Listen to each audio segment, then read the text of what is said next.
Hello, everyone. We will kick off as soon as you tell me.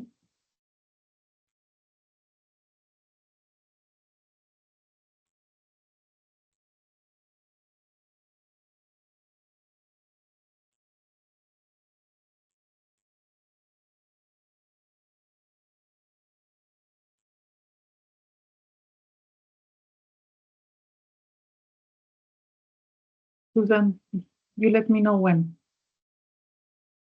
Yes, let's just wait maybe 1-2 minutes more, and then we can kick it off. We have 26 people now in the meeting. Yeah, I think just a few more minutes. Can you hear me just for the sake of testing? Yes. Okay. Snezana, you're actually listed as presenter, so you should you should be able to unmute and share and everything. So yes, but there was something strange happening, so that's why I'm checking. Okay, but it seems it's all good now, right? Works. Okay. So Perfect. Thank you.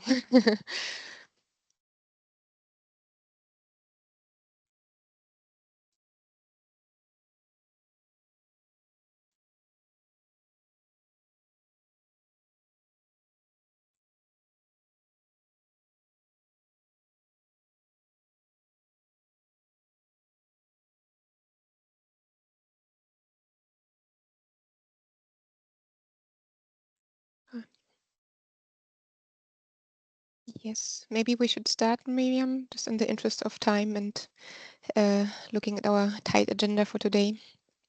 Of course. Thank you very much, Susan. Good afternoon from Copenhagen, everyone, and welcome to this webinar on fostering gender data for better climate reporting and policies. My name is Miriam Inostroza. I'm with UNEP, and I'm pleased to be your moderator for today's discussion. And we celebrate, as we celebrate the International Women's Day, not exactly on the 8th of March, but a few days later, to maybe also indicate that Women's Day is not the only day dedicated to it. So, as you know, this is both a celebration of progress and a call to action for gender equality. So each year it highlights a different topic, and this year's topic, Accelerate Action, calls for the recognition and advancement of strategies, tools, and approaches that empower women across all sectors. So in this spirit, UNEP and its Copenhagen Climate Center, in collaboration with UNDP, the UN Climate Convention Secretariat, the International Climate Action Transparency, and the Commonwealth Secretariat have organized this webinar through the Global Support Program of the Capacity Building Initiative for Transparency, which acronyms as the other way around. But just to also indicate that the Global Support Program is supporting, as you know, globally, but also regionally and the country level. And we do this through collaboration with all the partners here, but also with other partners. So climate change does not affect everyone equally, as you know, and understanding its gendered impacts is essential to designing policies that are both effective and equitable. So while we have made significant strides towards gender equality, challenges persist, particularly when it comes to climate action and decision making. So women and girls around the world are at the forefront of the climate crisis, whether as farmers struggling with the changing rainfall patterns, for example, as community leaders responding to disasters, or as policymakers advocating for more inclusive and sustainable solutions, or even as students struggling with lack of electricity. As we know, too often the voices, experiences, and contributions remain underrepresented in climate policies and decision-making processes. So this is why today's discussion underscores the importance of integrating gender perspectives into climate transparency efforts, ensuring that women's roles, contributions, and unique vulnerabilities are fully recognized in climate policy and action. In collecting and analyzing vast amounts of climate data to track progress of our collective climate goals. However, it's being perceived that gender is not systematically integrated into these processes. We risk missing a crucial piece of the puzzle by not doing this. So throughout this session, experts and country representatives will highlight successful approaches, challenges, and lessons learned in integrating gender responsive strategies into the biennial transparency reports and broader climate reporting efforts.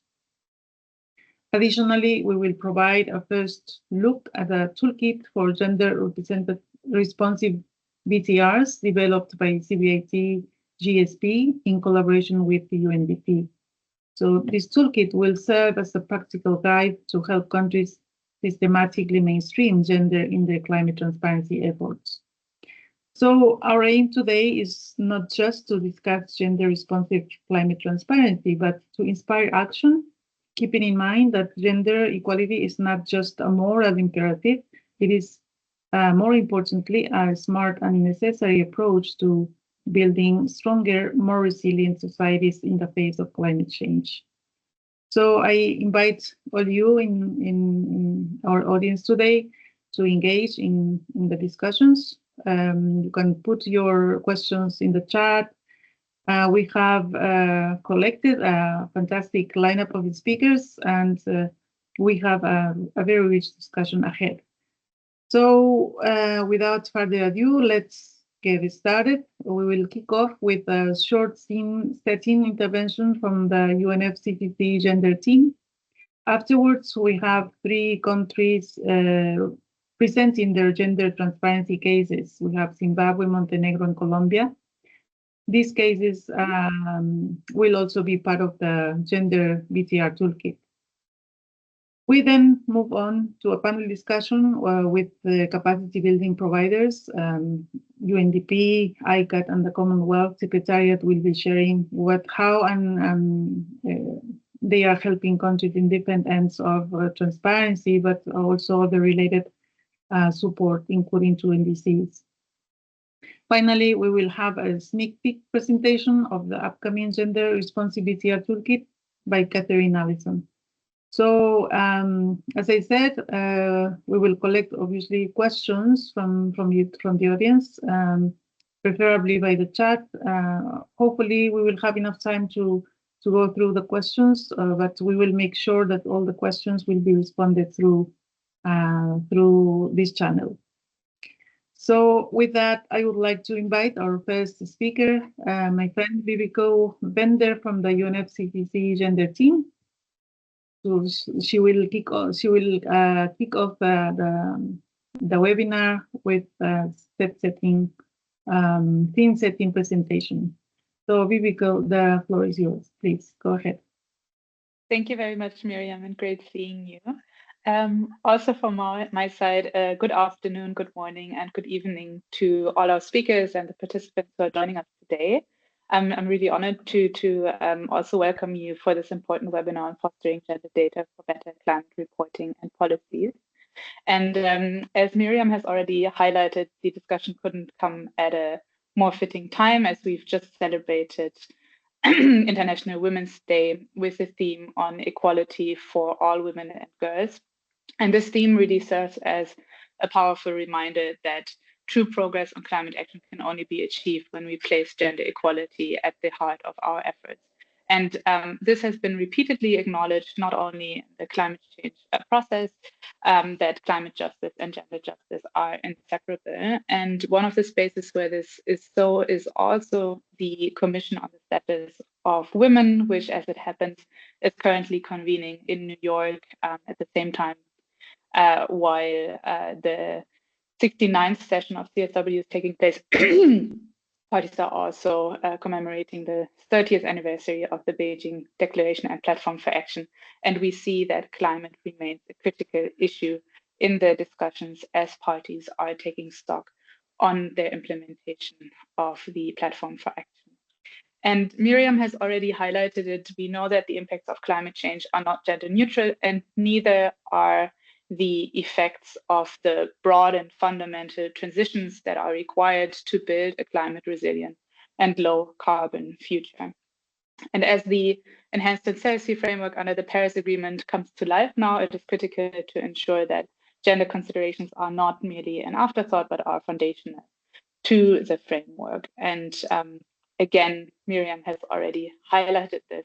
Integrating gender data into the climate transparency process is a way for us to strengthen policy making, policy design, improving accountability, and driving effective climate action.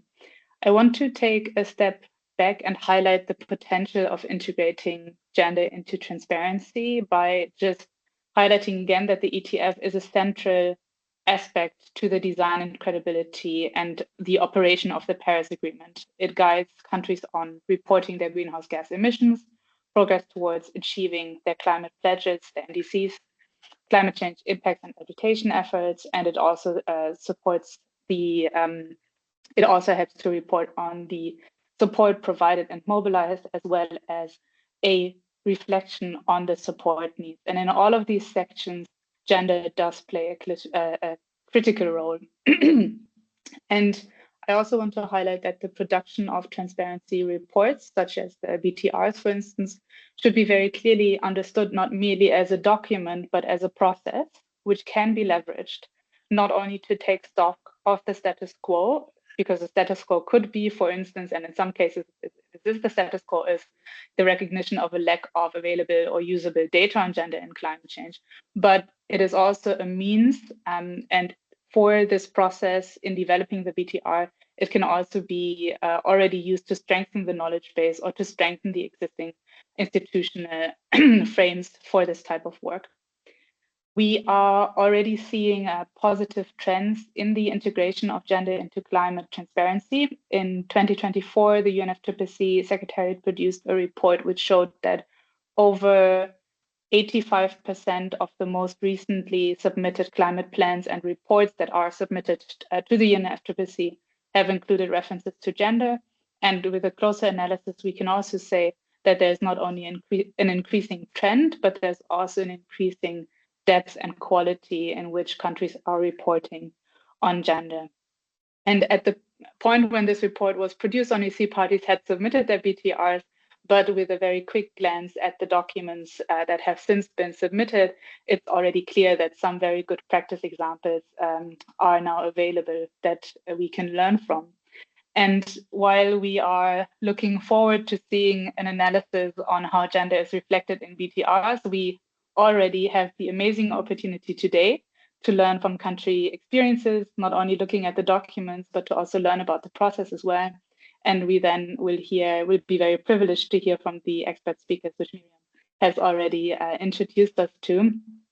And before I want to conclude, because I don't want to stand in the way of hearing from the country experiences too long, but I do want to thank all partners again for the valuable work that is done on this intersection and emphasize that equality for all women and girls in the context of climate governance will lead us to a more equitable, just, and sustainable future for all. And importantly, I also want to thank participants and encourage participants to engage actively and to explore how you might be able to contribute to an improved knowledge base, data availability, and accountability in this context. Thank you so much. Thank you very much, Vivke, for those positive remarks. And it's obviously always also more positive to hear that there is already progress of gender considerations in climate plans and all that. And 89% is a good percentage. So as Vivke mentioned, we have very important case studies. Now we will move on to them. They will be responding to questions, how they have addressed and integrated gender considerations in transparency practice in their countries, and what are the important lessons learned from that practice, and which advice would they provide to other countries. So first, I would like to call the case from Zimbabwe in the voice of Mr. Milward Kuona. He will be presenting us the case and how they have been working with gender in the country. Milward, please, the floor is yours. Okay, thank you very much, Miriam, and the colleagues, and for organizing this important workshop or webinar, where I'll just share Zimbabwe's country representation on gender responsive climate transparency through increasing women's representation in greenhouse gas inventory technical working groups. So for Zimbabwe, it was on the technical expert level, where we tried to then make sure that we have a fair representation. So as part of the background, it was a proactive engagement where the CBIT project, which I was coordinating by design, we identified the limitation of women participation in greenhouse gas issues and transparency. We only had 4 women technical experts. So the project targeted to increase that number deliberately to about 25, so that we have a fair representation and participation of women. Imagine when a woman is talking to another woman, they tend to be more open in terms of giving out the information. So we envisaged a better output in terms of the report. So the technical focal issues were basically greenhouse gas inventories, data collection templates, inventory compilation itself, including the IPCC methodologies, the ETF tools, institutional arrangements, NDC tracking, and emission factor development. So it was consultations and capacity building. Next slide, please. Next slide. Okay, so in terms of the approach, how we have managed to address in gender consideration in transparency in practice in Zimbabwe, like I said, guided by the project document and the gender action plan, which the country developed some few years back. The country deliberately identified women with interest in climate change, and we invited these in various climate change related training and consultative meetings. So we directly supported women in paid courses offered by the Greenhouse Gas Management Institute. This was meant to build their technical capacity and confidence and qualification in terms of inventory compilation. It was a deliberate move that the country, through the CBIT project, made. So the project also, through myself, we also made a provision to consultants to deliberately include women in their teams for on-job training, capacity building opportunities. This was achieved mainly in the greenhouse gas information management systems. So the consultant actually had 3 women, young upcoming experts attached to them, and they managed to learn on how to manage data, how to input data, how to develop the online transparency portal. So these young upcoming women experts were also identified and engaged as junior experts and supported senior experts in the compilation of the country's BTR, which we submitted in December. Next slide. Next slide. Okay, so in terms of the technical areas, like I've alluded to, we talk about the institutional arrangements and legal framework development for climate transparency in Zimbabwe. Actually, we consulted them and they participated in the consultations and in the validation of these institutional arrangements. The greenhouse gas inventory compilation included the design of the data collection templates, engagement of data providers, inventory compilation methodologies, and tools such as the IPCC methodological approaches. We actually had a 1-2 week training on IPCC, and we deliberately brought those same women so that we brought in, we increased their capacity. Then in terms of enhanced transparency framework reporting tools and requirements, BTRs and national communication requirements, we also capacitated them in that database and online transparency portal development, country-specific emission factors, and NDC tracking. We had technical working groups, and we made sure that we have balanced technical technical representation. For example, the NDC tracking working group, we had 8 experts, and 4 of them were actually women who were leading in the various chapters of the tracking module. So we have active participation in technical working groups that we established, the NDC one, the emission factor one, and the greenhouse gas information management system. Next slide. So in terms of the lessons learned, the project together with the CBIT Global and Future Earth, we conducted a survey just to assess the effectiveness of this capacity building initiative targeting on women and involvement in GHG. Interestingly, we had a women participant survey, and also we had a survey targeting men who were working with these women to see if there has been an impact. Interestingly, the technical capacity, we managed to achieve quite a lot, and some of the key achievements and lessons include the technical capacity building is central to enhance their women capacity participation and involvement, because you build their confidence. As long as they know what they need to be talking about, they have more confidence to stand and lead. There's also a need to encourage women participation through using fellow women as champions. Remember, we only had 4, so we were trying to build that from 4 to at least 25. So deliberate efforts are also required to identify women and invite them into the science space, especially in the context of Zimbabwe and other developing countries. Then we also need acknowledging women's circumstances and family roles. For us, this was very important. For instance, you want to invite a person to participate in a training workshop, either they are pregnant or they have a young child. So you also have to provide for the helper and the baby so that they can participate, because that's an extra cost. But the project or countries should make a deliberate effort to acknowledge and support these women, so that you create that enabling. Otherwise, they'll be stuck at home, taking care of the children while the opportunity lapse. So we had actually 2-3 incidences in Zimbabwe where we actually had to support our experts who were having young children to participate.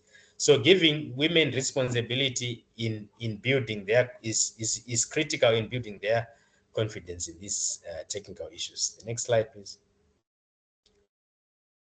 So in terms of the success stories, the CBIT surpassed its target of 25. Instead, we actually achieved 38 women who participated from the 4 individuals in 2021, which was actually a great achievement for us in terms of building their capacity. Of course, they are at various levels of capacity, but we aim to take this to a level where they are actually lead experts in terms of transparency. Then we also expanded they also managed to expand their professional network with other experts and practitioners. And actually, the men acknowledge that there's timely delivery of feedback on assignments when they are given to women rather than their male counterparts.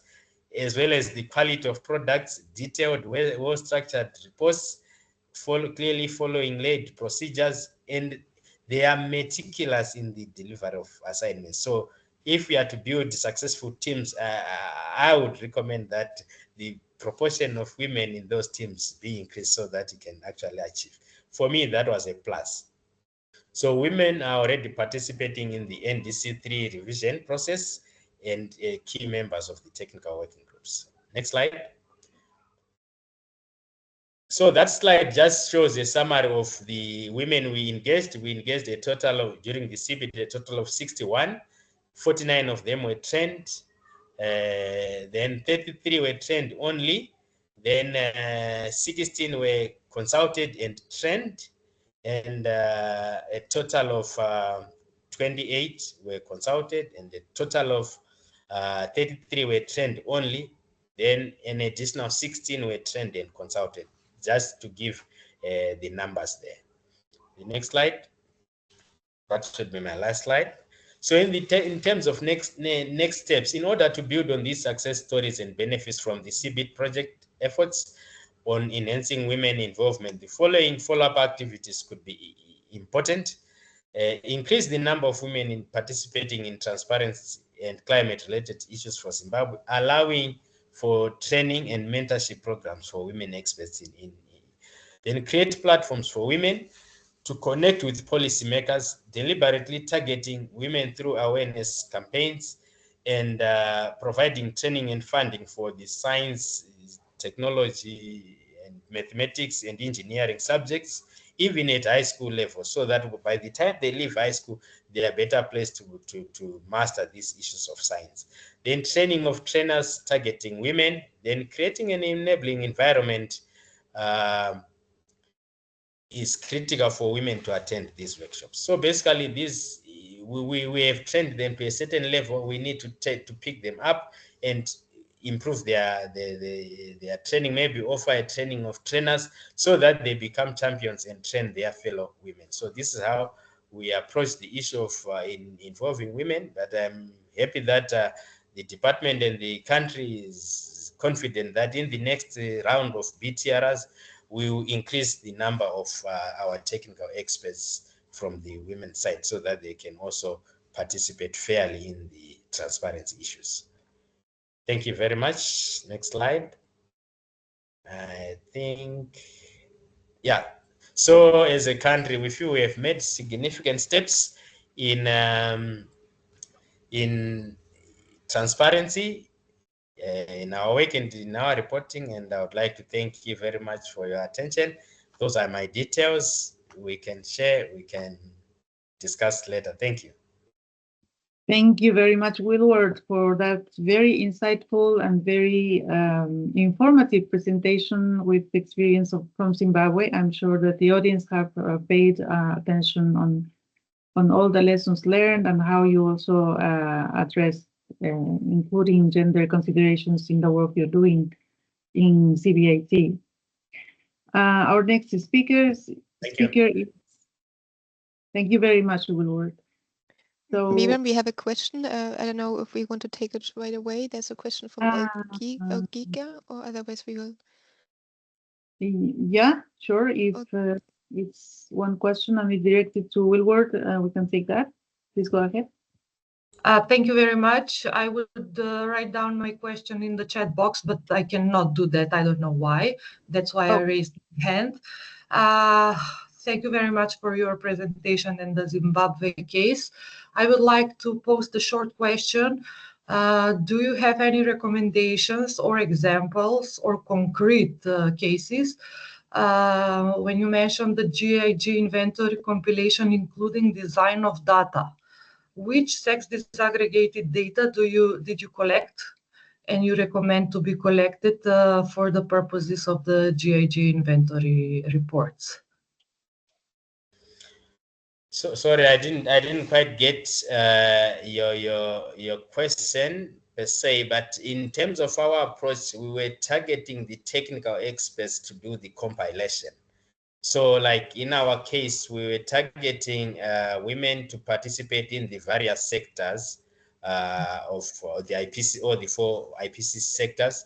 For instance, we would make sure that at least we have an individual in the IPO sector, an individual in the waste sector, an individual in the energy sector, and an individual in the Afolu sector, so that at least we have a fair representation of views from women. So when they then go out there within the data collection teams, at least there is some representation of both men and women, so that the discussions. So we tried to make sure that we have at least an individual across the 4 or 5 IPC sectors. Thank you. Thank you very much. Thank you.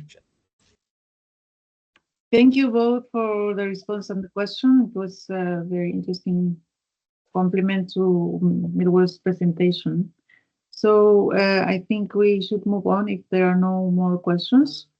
I would like to invite next to our colleague from Montenegro, Sanja Elizovic.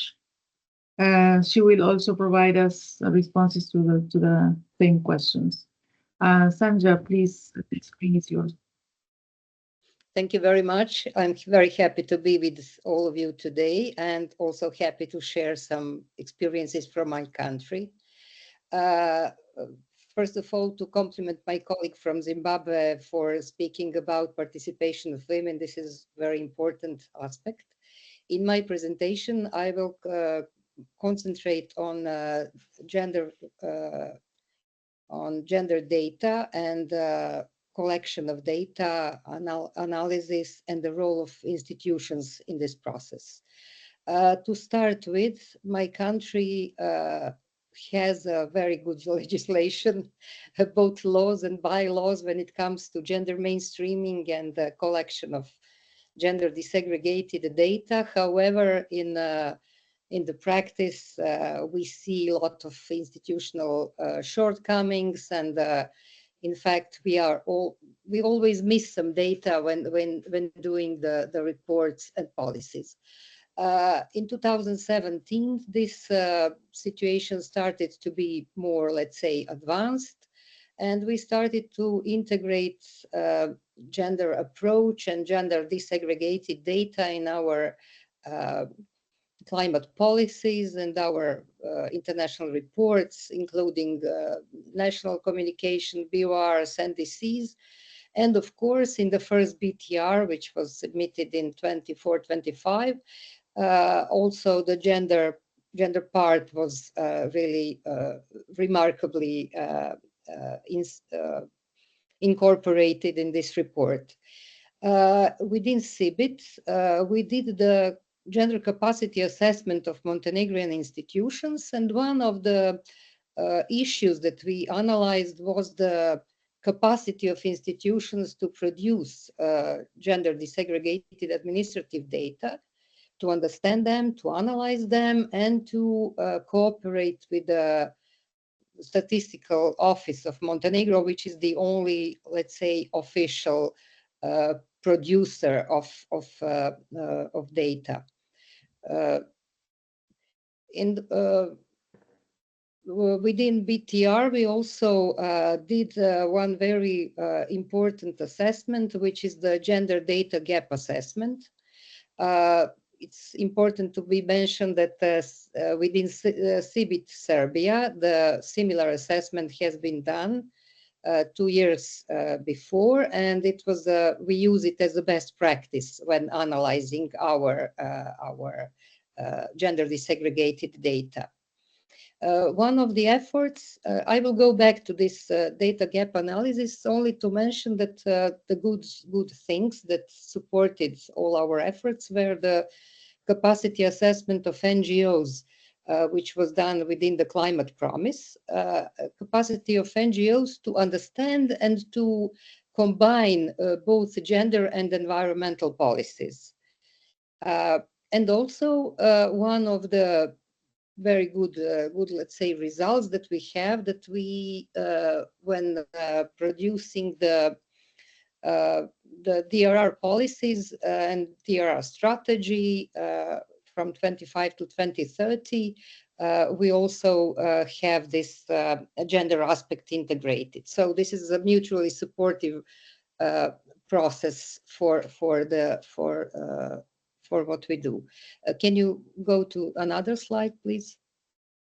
Yes, maybe to tell a little bit more about the gender data gap analysis. This review identified the need for 69 gender desegregated data points and indicators for climate transparency. And we realized that we have only 14 indicators currently. Next steps include development of methodological guidelines for development of indicators for institutions. And this job should be done in consultation and close cooperation with stakeholders, NGOs, business women associations, etc., and together with the Statistical Office of Montenegro. And we also plan to have some tailored trainings for data collection, processing, and what is the most important for analyzing this data, what this data really means and how it can be used for climate policies. I have to say that Montenegro faces significant challenges when it comes to systemic collecting and analyzing gender data. And it really hampers our ability to effectively integrate gender perspectives into policies, such as climate change, disaster risk reduction, sustainable development, and also sectoral policies, which are important for all this policy documents and policies.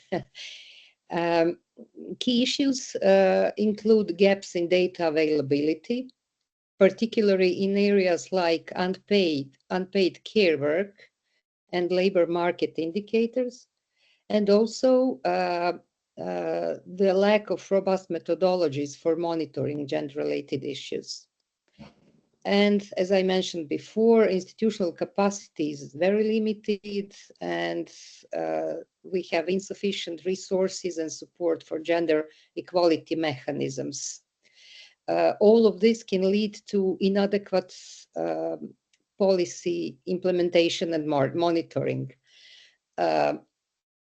When I think about my country, and when I was preparing this presentation, I wanted to say something which is very important for me. The policy environment is rapidly changing. What we faced, especially in the last few months and maybe years, is anti-gender, let's say, tendencies. And we have to be very, very determined in order to keep these gender issues always present within climate policies. And what we did as a country, we only established the foundational policies in this direction. And we have to be very, very determined. And there are two magical words for me, determination and sustained effort, really. First of all, a deeper understanding and firmer determination among decision makers to address political, social, and economic marginalization of women, girls, and other gender groups is crucial. Second, improvement the availability and quality of sex desegregated data and development of efficient data management system is also crucial. It really calls for sustained efforts in sustained change in institutional structures and practices in order to make institutions capable of addressing the gender disparities and tracking the progress toward gender equality goals. And finally, what we really need, and this is also an important thing to be mentioned always, dedicated resources for this, permanent capacity building for institutions, stronger interinstitutional cooperation, and cooperation with civil society and business associations. This is all I have to say at the moment. I was asked to have a very short presentation, but I'm open to your questions. Thank you very much. Thank you very much, Sanja, also for providing us with those insightful comments and the circumstances from the country. You've highlighted challenges, but I think that those, especially for us that are working with developing the capacities and providing technical assistance, all the challenges you've mentioned should be opportunities also for cooperation with Montenegro and beyond. And I congratulate the country for starting with a solid basis with legislating the integration of data in policy planning. So with that, thank you very much. And I would like now to call Laura Niño Moreno from Colombia. She will also discuss the two questions that we have put forward for our speakers. Laura, please. The floor is yours, or the screen. Thank you, Miriam. Hello, everyone. It's a pleasure to be here with you in your mornings and evenings. Just give me a second while I share my presentation. No, let me know if you can see it. Yes, we can see it. Go ahead. Okay, thank you. First, I want to start by thanking the UNEP Copenhagen Climate Center for the invitation to participate in this webinar organized on a very significant date in the fight for women's rights and gender equality, International Women's Day. I'm also delighted, of course, to share this panel with such distinguished speakers. The practice I will show you today is the Colombia's methodology for incorporating a gender perspective in greenhouse gas emissions accounting and reporting mechanism, an initiative led by IDEAM Colombia with the support of UNDP and Fundación Natura. My name is Laura Niño Moreno, and I work as a gender specialist for Colombia Jeff Civic Climate Transparency Project. And today I speak as a part of a bigger team dedicated to working in gender perspective inside our project. Now, answering the question about how Colombia has incorporated gender considerations into climate transparency practices, I'd like to work on two key ideas. Let's start with a well-known fact. Climate change is not gender neutral. Its impact don't affect everyone equally. They vary depending on social and economic factors. That's why, instead of this, we decided to focus on the link between the causes of both global warming and gender inequality. This broader perspective allows us to see climate change, not just as an environmental issue, but also as one deeply connected to the global and national gender equality agenda. It's essential to recognize that Colombia, like many other countries in the region, has made progress in developing institutional tools to work in the link between gender equality and climate action. However, there's still gaps. For instance, the lack of gender and intersectional data. This leads to me at the second key point. A gender perspective strengthens climate transparency. Addressing the link between GHG emissions and gender inequality from a climate transparency perspective requires us to examine the type of data we collect and how we collect it. The goal is to enhance our understanding of emission activities by incorporating social, cultural, and economical dimensions, also combining quantitative and qualitative information. With this in mind, we developed a methodology aimed at integrating a gender approach into GHG accounting and estimation mechanism. At this point, I would like to highlight some important steps of this methodology. First, applying gender-focused questions to inventory categories. For instance, who does what, to identify gender roles, the division of labor, and different time uses. Who decides what, to explore decision-making dynamics within households and communities. And for example, which men and which women, to incorporate an intersectional approach that considers factors such as age, caregiving responsibilities, ethnicity, social class, migration, status, sexual orientation, gender identity, and more. Sorry. The second key point is prioritizing sectors.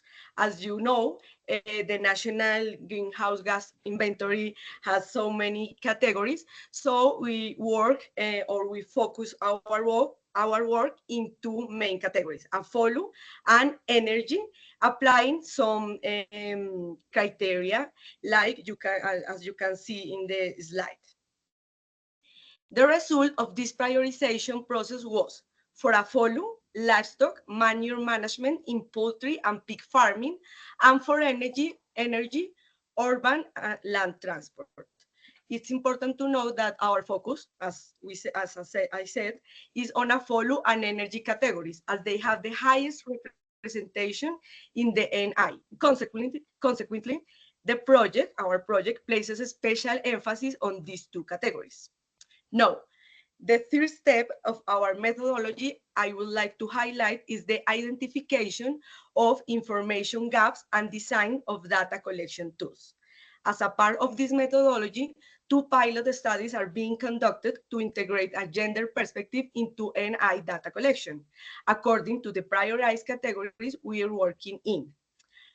A characterization of the poultry and pig farming system, mapping gender roles and emissions activities within the production process in 2 states of Colombia, Cundinamarca and Valle del Cauca, and a comparative case study between 2 Colombian cities, Cali and Medellin, examining how gender issues influence travel motives and transportation choices, contrasting fuel mobility with active mobility, for example, walking and cycling.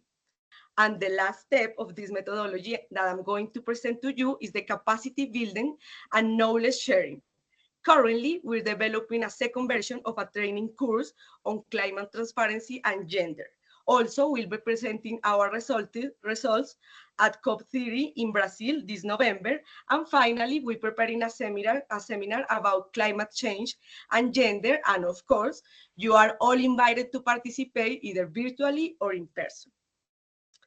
Before we finish, I'd like to go over the key lessons we've learned and share some recommendations for other countries working to integrate a gender perspective into their GHG accounting and reporting processes and mechanisms.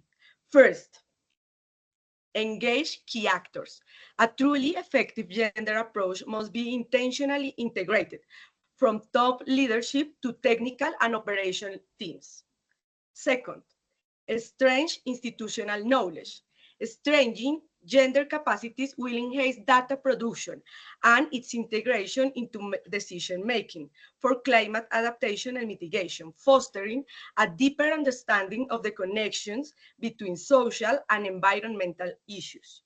And the last, and maybe the most important advice, is that we must work in build a bridge between gender equality and climate action. When we align gender equality with climate action, we create more integrated solutions, starting with producing and using better data. This begins with acknowledging the various and distinct challenges women face, while also recognizing their vital role as agents of transformations. Well, that's all for now. So thank you for your time and your attention. And maybe if you want more information, you can check these 2 QRs. Thank you. Excellent, Laura. Thank you very much for that. Also very insightful, informative, and for sharing all the work that you're doing around gender and transparency. It's very inspiring to learn how these three different cases are addressing the issue. We have, I think, been presented with how the angles from which these 3 countries are addressing gender, and well, the common denominator being obviously the importance of disaggregated data and incorporating data in further institutional arrangements and policy frameworks. So maybe we should incentivize our audience to put questions on the chat. Maybe there are a couple of them. Susan, can we check, please, so we can move on to the next segment? Yes, we had one question from Sushant. I'm not sure if yeah, actually two questions from Sushant. One for Milward and one for Laura. I'm not sure, Sushant, if you want to read them out loud, or shall I read them out loud for you? It's okay, Laura. Suzanne, you can read that. I can read it. Yeah. Okay. Yes. So let me just find the question again. Sorry. So the first question that was directed towards Milward. How did you address potential barriers, cultural, institutional, or otherwise, that might have prevented women's full participation? Yeah. Okay. Milward? Thank you very much. Just to answer, of course, these barriers, you might not be able to address all of them because they come at different levels and magnitudes. But what has helped us as a country under the CBTs, as a country, we have gender focal persons in all the ministries, the government institutions, and some private sectors. So the issues of gender, they are being given good attention, and within the project we also had a gender focal person. But that as it may, sometimes we had to request a higher level engagement to deliberately invite specific persons with specific attributes. So we just had to do that in order to make sure that we balance the issue. We did put this up front institutionally to say we need to balance, and we never had problems. But in terms of the traditional aspects, like I alluded to, we tried to create the right environment for instance, a childbearing experts to be able to attend with their helpers, either with their mothers, so that they will take care of the children. But of course, there are various range of challenges that you might not be able to address. They need time. For instance, in certain spaces, the number of female participants who have attended science-related subjects remains limited. In as much as you want to have them, you need to start from that lower level of secondary school to encourage them to participate in the STEM subjects. Because, for instance, if it's a consultant, it requires certain expertise. It doesn't care whether you're male or female. You just need to have the right qualification. So some of the barriers might not be addressed completely, but they will be addressed over time. Thank you. Thank you very much. Is there another question, Susan? Maybe briefly. Yes, we have one more question. That's directed to Laura. Just wanted to ask you what were the main challenges in collecting sex disaggregated data for GG inventories, and how did you overcome them? So the challenges that you encountered, and how did you overcome them in collecting sex disaggregated data? Okay, thank you, Susan. And Susan, also that is making the question. Well, of course, we have faced challenges in the incorporation of this methodology. And one of the biggest challenges is the availability of stakeholders to produce information and the institutional structure that has available data, but not enough to conduct such analysis. So we have worked on relationship building strategies, stakeholder awareness raising, and joint efforts, such as with the UNDP's Equipares seal, to increase stakeholders' willingness and awareness of the importance of producing this type of disaggregated data. Of course, it's not something easy, but we think that this issue about gender equality is rising in our country and in our region, so that's important to incorporate this methodology. Thank you. Thank you very much. Okay, let's move on. Time, unfortunately, is scarce when good things happen. In the next segment, we will have the interventions from institutions providing all this support to countries. And first I have is Nisana Dragojevic from UNDP. And for her, we have that building from UNDP's experience from the first Gender Responsive National Communications Toolkit, why do gender responsive climate reports matter? And what is UNDP's role in strengthening gender mainstreaming in DCRs and NDCs? And in addition, what do you see as the key challenges in collecting and using gender disaggregated data, and how can they be overcome? Please, Snezana, the screen is yours.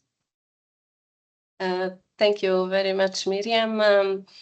And hello to everyone. It's really a pleasure to be with all of you here today, because I can see this is really a group of dedicated professionals and experts, and I'm really happy that we are discussing about this, I would say, very important topic.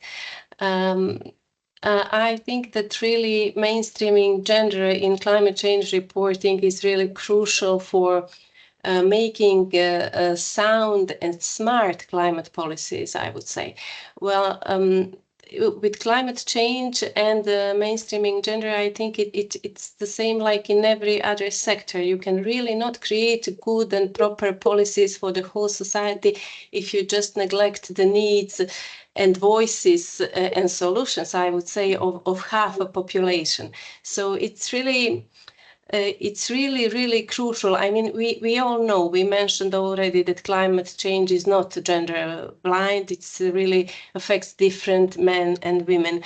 And of course, reasons are different, like existing social, economic, political inequalities. But we all know that women are also very often at the forefront of climate change. But on the other side, they are very often bearers of change in the society, and they usually have a lot of knowledge and I would say also valuable solutions and coping strategy in the sense of climate change. So building your development strategies and neglecting this part and not hearing these voices and solutions is somehow really not smart for any country, I would say.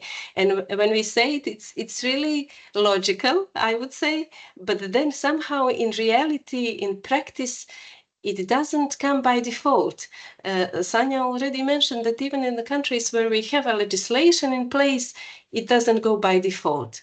So that's why I think it's really important, first of all, to discuss about this, to raise awareness, and also I think all of us are working a lot and jointly to improve this situation for the better and to mainstream gender into the climate change reporting and policies. What UNDP is doing, UNDP already supports countries a lot in accessing primarily GEF funds for enabling activities, meaning reporting, BTRs, national communications, capacity building initiative for transparency as well, but also significant part is supporting countries for through Climate Promise Initiative in national determined contributions.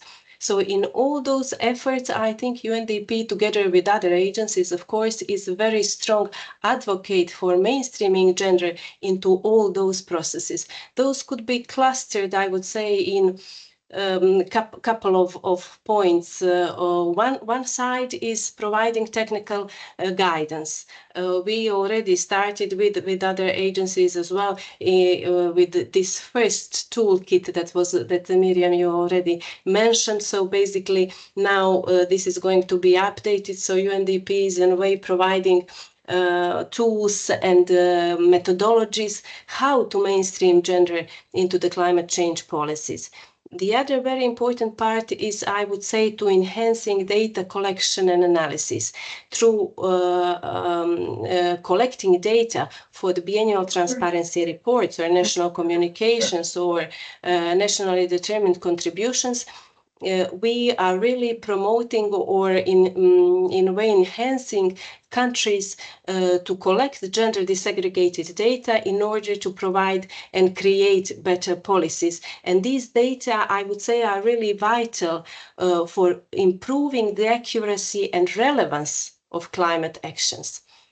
The other segment is, for example, strengthening institutional capacities, trainings, policy advisory services. Those are all the measures that UNDP is using in supporting countries to consider gender into climate change policies and reporting.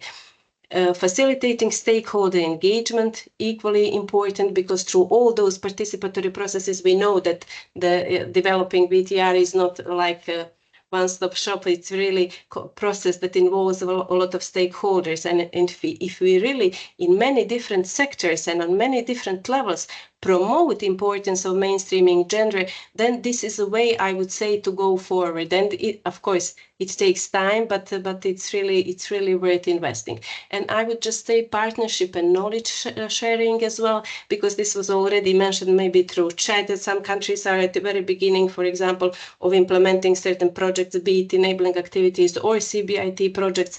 They can benefit a lot, I would say, from the countries who are already advancing in this direction. When it comes to data, you asked about the challenges and possible solutions. I think data are something that comes up as a big challenge in climate change reporting in all sectors. I think this is not just related specifically to gender disaggregated data, but across various sectors. I can tell you just one example. When I was working on the country office level and had a meeting with the deputy director of the state statistical office on discussing, purpose of the discussion was how to integrate gender into their reporting. And the first sentence was, okay, gender and climate change are in no way connected. This is what the lady was saying. Okay, we can now discuss it a bit further, but in my opinion, there is no linkages between those. So I'm saying even in the country where there are legislations, there are numerous challenges on the ground. Limited institutional capacities, as I said, national statistical offices or any other, often lack expertise and resources, but they sometimes even lack awareness why this is important for the specific process. Inconsistent data collection methodologies, I would emphasize this as well as one of the strong challenges, I would say, because there is no universal framework for systematic collection and integration of gender disaggregated climate data. Gaps in policies and funding as well. Specifically, I think country representatives who are working on development of those reports, they often notice that basically gender is treated as adds-on component rather than some core or crucial component of the whole process. And this can really result in inadequate investment in gender responsive data collection. What could be some of the solutions? Just not to forget, one of the challenges is also social and cultural barriers. That was one of the questions that was discussed with the countries as well, or already mentioned. So in some contexts, gender biases in data collection processes may really result in underrepresentation of women's experience and contribution. Some of the solutions, I can also group them in a couple of points. Definitely capacity building, so investing in training programs for government agencies, researchers, experts. I would also say raising awareness of the policymakers on importance of gender-sensitive data collection and analysis. Standardization of data collection for sure, because building clear frameworks and guidelines to ensure consistent and comparable gender disaggregated climate data, I would say, is crucial. I think that this gender toolkit that we are all jointly working together is basically one step forward. I do believe that the countries will definitely have more to lean on when they will be working on the country office level in mainstreaming gender into climate change reporting. Integration into national systems is for, if we think sustainably, as Sanja mentioned already, this is really important, not to just rely on one specific project, but to think in the sustainable way, then embedding gender responsive indicators in national statistical offices and climate monitoring frameworks. I think this is really important for sustained data collection. And of course, increased funding and policy support. So we should all advocate more for resources to be allocated for gender-sensitive climate research and monitoring. I think that the situation is significantly improved because I'm following climate change reporting for quite some time. The situation is much better now than it was like 5 or 10 years ago, but still, as I said, it's not like core component of the whole process, which indeed should be. By addressing these challenges and collecting gender disaggregated data, I really believe that we can contribute significantly to inform the evidence-based climate policies. We can improve inequalities and drive meaningful climate actions on the ground. This is in the nutshell. There were several questions posed, but the topic is very inspirative, but we can leave it for the questions or for later. Thank you.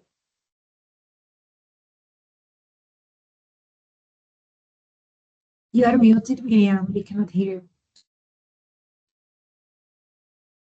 Miriam, you're muted. Oh, sorry. I said many things already, but thank you, Snezana, for those insightful comments. And it's good to know that that nutshell is actually big, and all the information you have provided. It's good to see also that agencies are advancing on this support and echoing you on the sustainability part, but especially on the word determination that Sanja has left us with. So I think by being determined, we will get there with regards to including gender considerations in reporting. So I would like to do more comments, but we are, I think, time is pressing. We are over the hour already, and we have next Hannah Zwi from in the ICAT initiative. So the question for Hannah is how ICAT is integrating gender considerations in its work with countries, particularly in relation to just transition, transformational change, and wider impact assessment efforts. In addition, what key strategies can foster gender-sensitive climate transparency approaches, and what are some good practices from countries? Hannah, please go ahead. Great. Thanks, Miriam, for the questions. And I'll echo as well what I think a lot of others have said is that this is such a great initiative. And I was really pleased to see this invite for this panel and webinar. And I think this topic really aligns so closely with the work that we do under ICAT. And also, I think this idea of data for better policy making, which the previous panelists also talked about, which really echoes, I think, what the core of what ICAT does.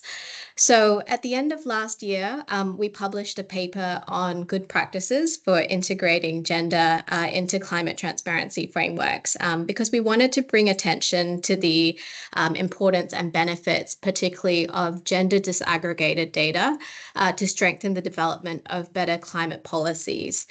So the kinds of policies that are effective and reduce rather than exacerbate gender inequalities. And for many of the countries that we work with, we were hearing more and more the topic of gender mainstreaming and transparency coming up, the need for more guidance.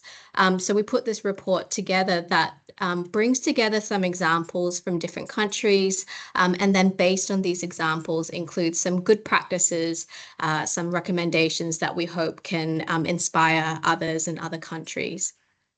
So looking at the support that we offer to countries, in particular in relation to the monitoring of just transitions, the integration of gender considerations has really been a key element. So to give some examples, one key pillar of the support that we provided to countries on monitoring just transitions has been on the collection and monitoring of gender-sensitive data. So developing an MRV framework that tracks gender disaggregated data to assess the impact of transition policies on women and vulnerable groups.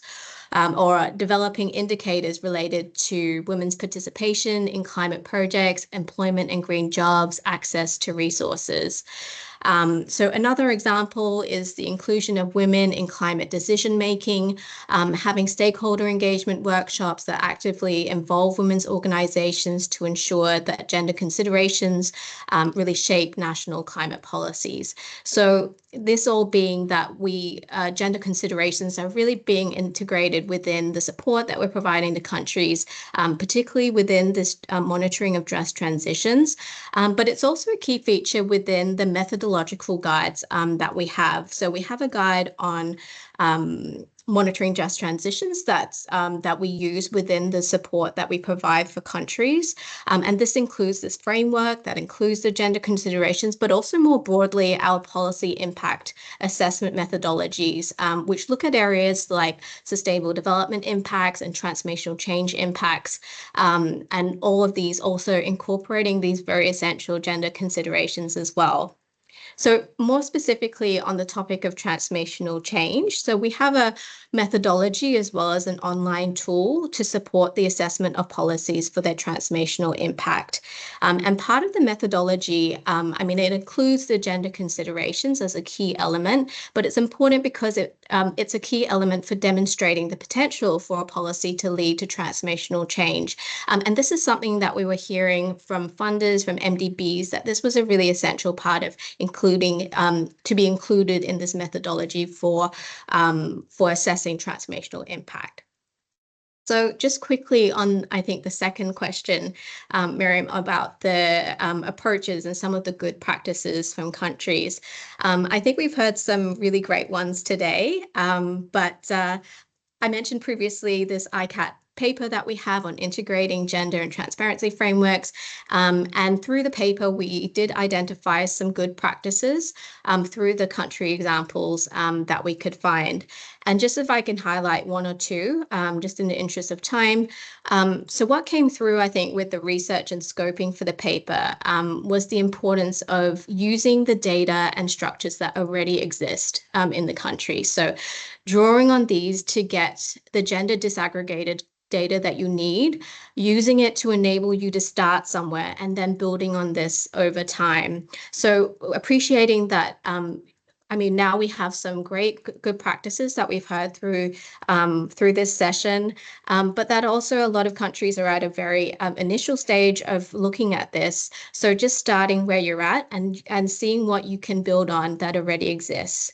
And then also this being a really crucial time with the NDC update process, and it's a good time to look at how gender mainstreaming efforts can be aligned within the NDC update process. So I'll pause there and happy to take any questions.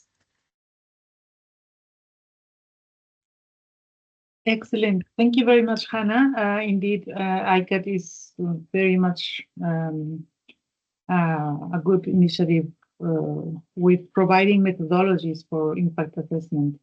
And I think if we put everything under one basket, there are already important contributions in terms of methodologies and understanding of these issues.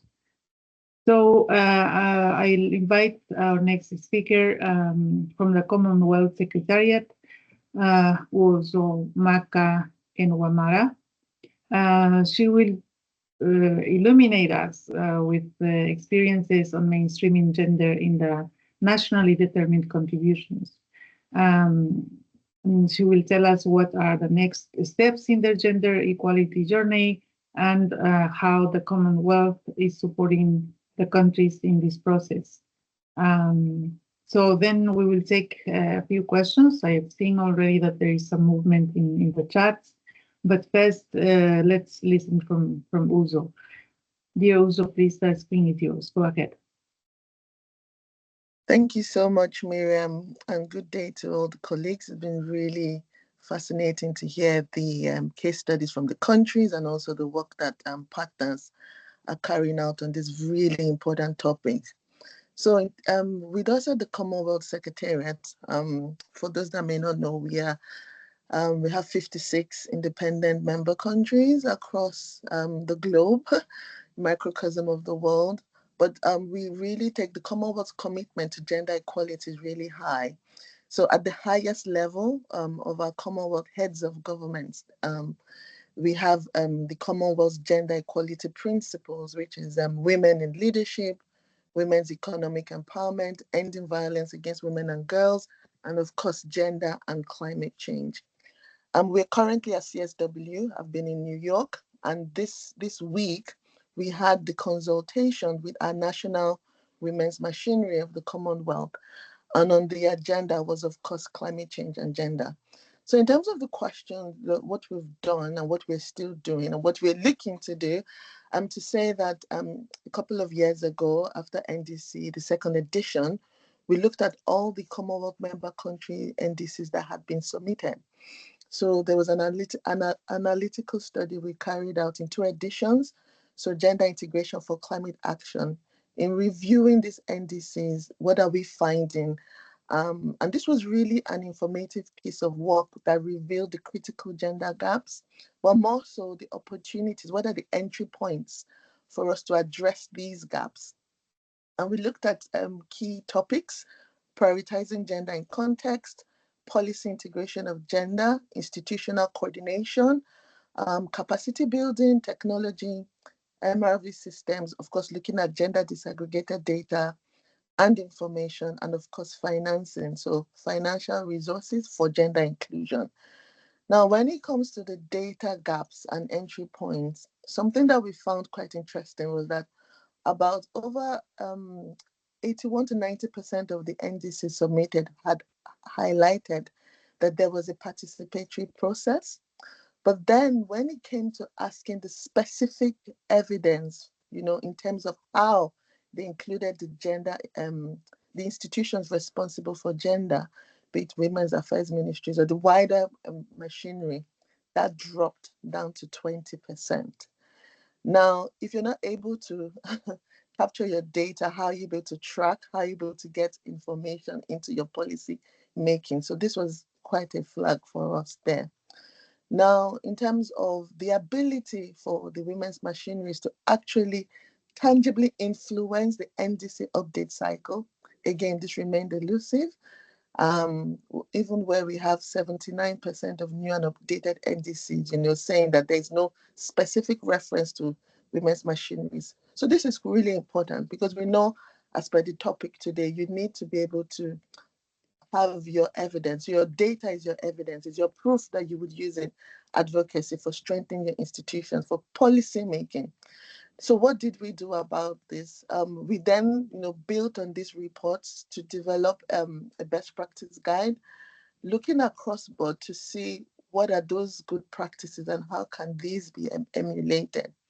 And this is important because in addressing data gaps and measurements, you need to be able to have that requisite capacity, both human and institutional, to take this forward.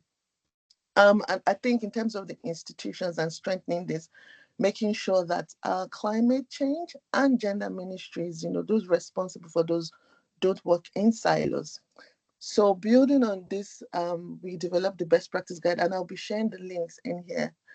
But in doing so and sharing those best practices, it was recognized that we really need strong institutional framework. And again, at the level of the heads, we have now had a Commonwealth collaborative network for gender responsive climate action endorsed. And we're looking to take this forward such that we bring together climate experts and gender experts to work together to strengthen data systems, making sure, of course, as we work with partners, like ICAT, the CB team, UNDP, etc., we would make sure that this recurring theme of data not being available, we bridge that gap because it is there, but how do we ensure that we have a systematic way and the right systems to capture and use this data appropriately? And I think in terms of that cross-sectoral collaboration, we also note that under the Lima Work Program, our countries have been requested to nominate gender and climate focal points in addition to the climate focal points. So we've also done some analysis and we've seen that there's some progress here, but it is critical to make sure that all our member countries have their gender and climate focal points. We had the opportunity for the gender and climate focal point of one of our countries to speak to the wider Commonwealth in terms of what they're doing. We also noted that some countries are not even aware. So in itself, just bringing this to the fore and giving guidance on how they can get these roles up and running is also key. Now, and so this is around the institutional and cross-sectoral collaboration. The idea is not to make climate experts gender experts or vice versa, but we want to ensure that both sets of experts are working together to achieve their Paris agreements in an inclusive manner. Key to the data issue is also the financing for that data, financing for wider gender integration, but also ensuring you're able to mainstream gender within your climate work, including when you're looking at gender disaggregated data for information making.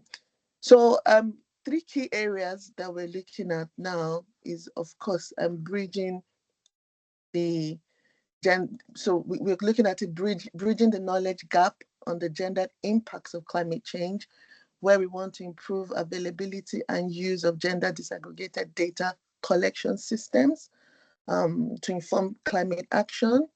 The second one, as I've mentioned, is promoting equitable access to climate finance, where we want to ensure that the proportion of the proposals that we target, have gender as a core focus. And this then comes back to having clear indicators and targets for gender in climate action.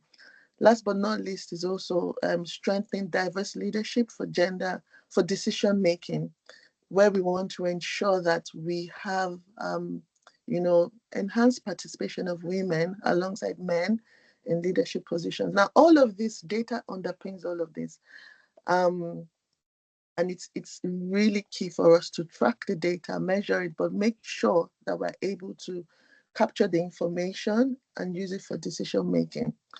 I want to highlight that in recognizing this, we've through our work through Commonwealth Climate Finance Access Hub, another CHOGM mandate, we've been able to get in position a Commonwealth Climate Finance Gender Advisor that's looking across all of these topics. Right now, we're looking at a framework for what does it mean to have data hubs for climate change and gender, in action. So we have this expert who is also on the call today, and that's something we're really happy about to take this work forward. What I want to just highlight in terms of strengthening data systems, as we look at this topic, we shouldn't look at it in isolation. We need to build on the wider MRV work that has been done in the past, but make sure that there is a strong element on delivery in terms of gender inclusive climate action. And what does this mean? We find out that several times there's systems in place, but we need that capacity. Capacity has been mentioned several times. Even now I've mentioned both human and institutional, and I want to land on this because this is not new, but we need to make sure that the systems themselves are designed right from the onset to be inclusive. And who are those responsible for setting up the systems, capturing the data in the system? There's a huge level of capacity building, be it data collection, analysis, use, etc. And it's not even only for these two groups of experts. We talked about climate, gender. You even need wider expertise when it even comes to IT and the likes. So we are going to carry on with capacity building at the requisite levels, engaging with our key stakeholders across board, working with our partners as well. And yes, we just want to highlight the use of the best practice guideline NDC 3.0. We see that all of what we had captured earlier on is still important, especially when it comes to the MRV systems and gender disaggregated data and information collection. We talked about this collaborative network and the resourcing that we've put on board. Just to close by saying that in New York, when we engage with the National Women's Machineries, capacity building, financing, and cross-collaboration were the key things that were coming out. And by placing gender at the heart of climate transparency, I'm sure we would unlock the immense potential for our women, even including young people, as drivers of change, positive action, for influential decision making when it comes to climate change mitigation and adaptation. Thank you. Thank you very much, Uzo. Very interesting also the work you're doing by looking at the whole, facilitating all the needed conditions and infrastructures and frameworks that are going to facilitate the incorporation of gender considerations, not only in BTRs, but also in NDCs. So I think this integrated way of looking at the climate change is something that is obviously going to help look at solutions. And since we are discussing gender issues today, our last presentation is going to be from the colleague who is helping us develop this toolkit. But before going to that, I would like to give the floor to Olgika Apostolova, who was raising her hand for a lot of time there. So we will allow this one question, and please be brief and say who your question is going. Go ahead, Olgika. Very much. Sorry for raising my hand. I don't know why I cannot type in the chat box. It's just one comment. Not to forget that we should go beyond just sex disaggregated or gender disaggregated data, but we should do intersection of gender data with other vulnerabilities within the gender analysis that will be helpful to identify the different types of vulnerabilities. So intersecting gender and other types of vulnerabilities depending on different sectors. That was one comment. It was not mentioned that we should also not forget the gender responsive budgeting. It's a very effective and strong tool how to integrate the gender considerations into the climate policies. This is a case, let's say, with North Macedonia, where I come from. So these two things should be not, I wanted just to highlight them. Intersecting gender data with other types of vulnerabilities, which will give us concrete different groups of vulnerabilities, not only for women, but for men as well. And gender responsive budgeting as a very efficient tool of reaching concrete and real gender impacts of the climate actions and climate policies. Thank you, and sorry for raising my hand again. Absolutely. Please don't be sorry. Actually, that was a very interesting complement to everything that has been said here. So it's actually enriching our discussions. Thank you for those insights. So we will use the next 5 or a few minutes presenting. We will provide a sneak peek presentation for the upcoming Gender Responsive BTR Toolkit. And Catherine Allison is going to do that. Allison, please go ahead. Thank you very much. Wonderful to be on this webinar today, discussing such an incredibly important topic. It is my pleasure to introduce you to the Mainstreaming Gender in BTR Toolkit. It's about the process of integrating gender into BTRs. And we have aligned it with BTR chapters, the sections and subsections, so it's really clear for people how to do it, and also aligned with the modalities, procedures, and guidelines, which give a good structure to BTRs. Now, the aim is to strengthen the transparency reporting process in BTR development, and of course to improve the gender-related evidence base on which climate policies are based and measures are designed. So who is this toolkit for? Well, it's for all the gender experts out there, the UNFCCC National Gender and Climate Change focal points, the sectoral focal points that were mentioned earlier, BTR compilation teams or transparency teams that are out there, the country offices, program management units who might be overseeing parts of the BTR production, technical and working group members, and of course anyone involved in work to do with enhancing the work under the Enhanced Lima Work Programme on Gender. Next slide, please. So let's look at the structure. We've kept this really simple. It's what, why, and how. What is what gender-related data and information to report? Now, that might be something simple as a demographic information. It might be team composition, as we've heard from Millward in Zimbabwe. It might be summary findings of gender analyses which have informed policies or measures. It might be targets and indicators. As Uzo mentioned, these are so important in order for us to track gender advancement. And it might be information to do with climate change risk, which help us to navigate as climate takes hold. Why do we integrate gender into BTR reporting? Well, that's a good advocacy tool, we hope. And of course, each section has a different reason behind it, why integrate gender in this particular BTR section. And the idea is to mainstream gender throughout climate action and therefore throughout the reporting process. The how section outlines that process to gather the evidence, the data and information which is needed for reporting, for decision making, and for defining the all-important financial, technology, and capacity building needs. And it's this how section which is the most extensive part of the toolkit. If we could go to the next slide, please. So let's have a look at an example. So this is the Part C section, tracking progress in implementing and achieving NDCs.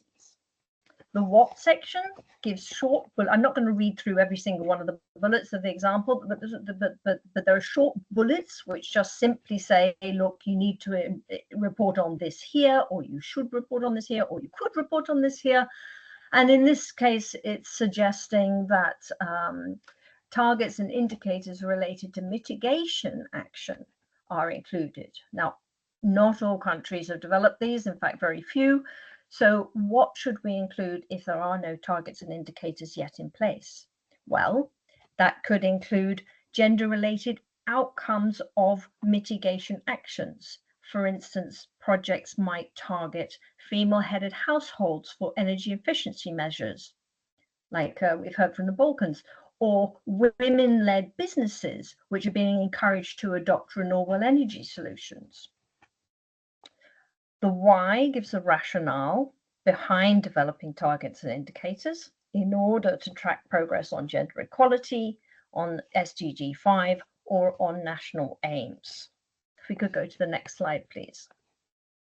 Now, the all-important how section gives a variety of different practical tools, checklists, steps to follow, flowcharts for mainstreaming agenda, but also to develop the data and information to put into the BTRs.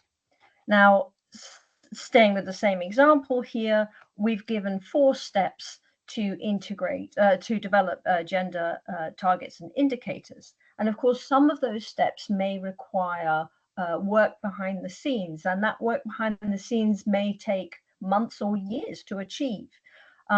So there's further information on how to go about some of the more difficult and less obvious steps within the BTR Gender Toolkit.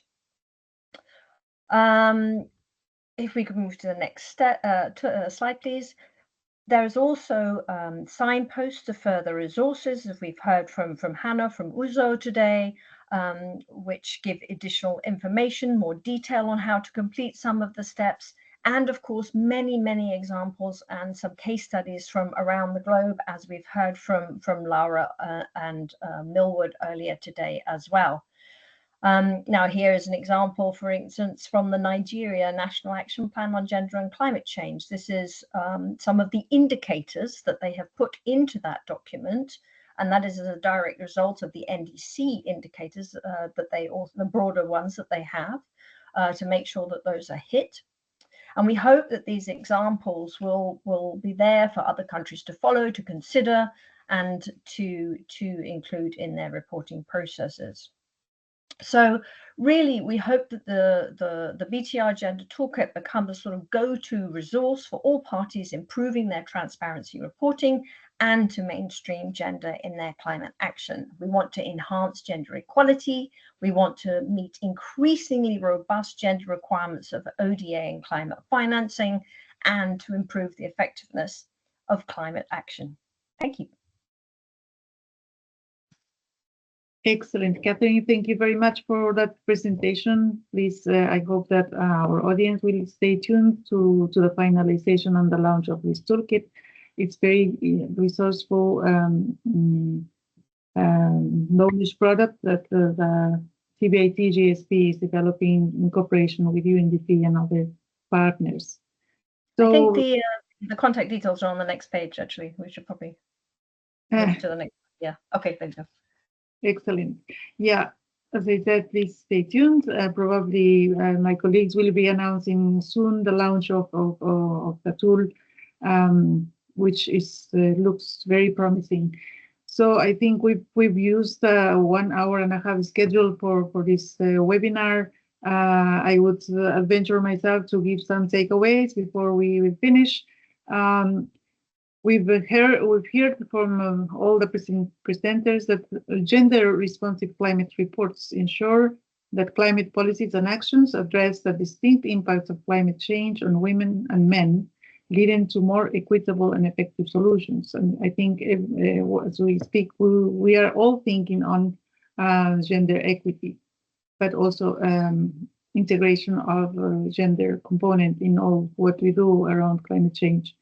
So we've been presented by countries' good practices from including dedicated gender response climate action plans, integrating gender into nervous systems, and building institutional capacity for gender inclusive data collection and analysis. We've heard from Zimbabwe, who presented efforts to increase women's participation in national transparency frameworks that have strengthened climate reporting, improve data quality, and enhance the effectiveness of technical working groups, demonstrating the value of gender-inclusive approaches in climate action. Colombia is pioneering research on gender influences in greenhouse gas emissions, developing a national inventory gender integration roadmap to enhance transparency and inform more inclusive data-driven mitigation strategies.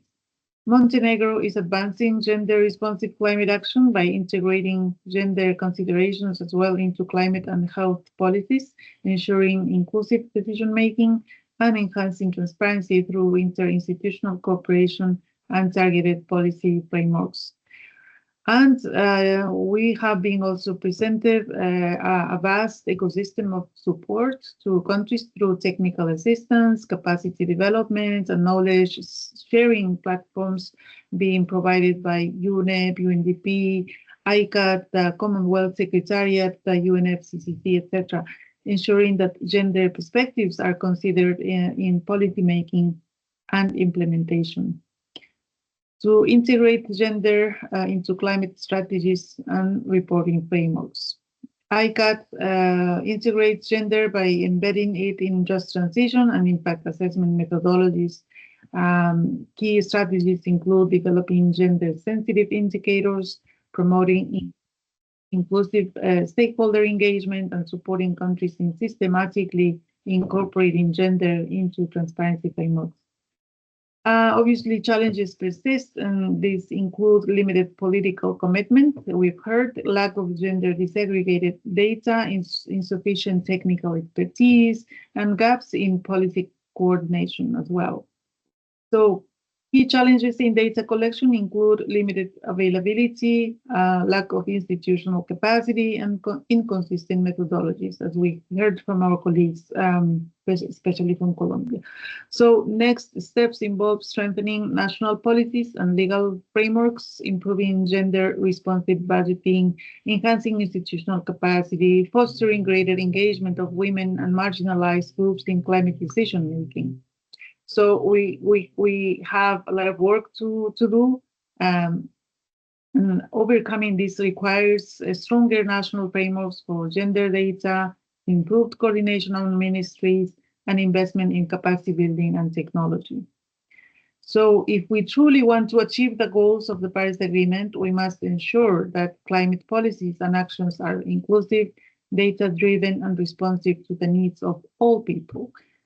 We also plan to do a news piece on our GSP climate transparency platform afterwards, where we will summarize the discussions, including some quotes from its speakers, and all that will be soon announced to all the participants. And just to finalize, please also share your review or your feedback from these events, from the work that all partners are doing. And I think, Susan, you have the floor to finalize and give instructions on how to provide this feedback.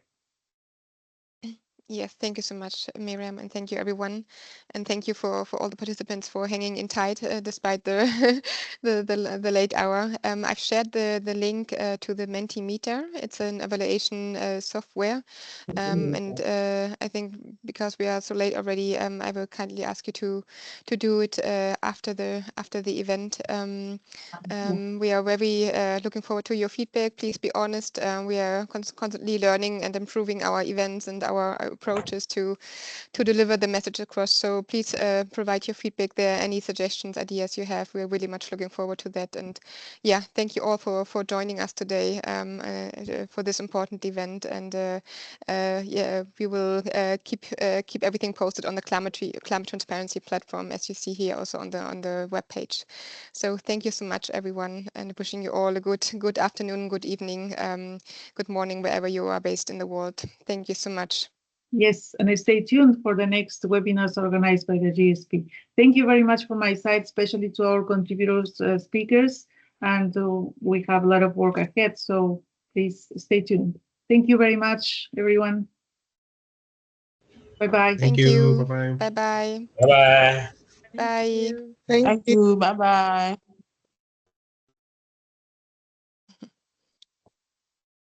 Thank you.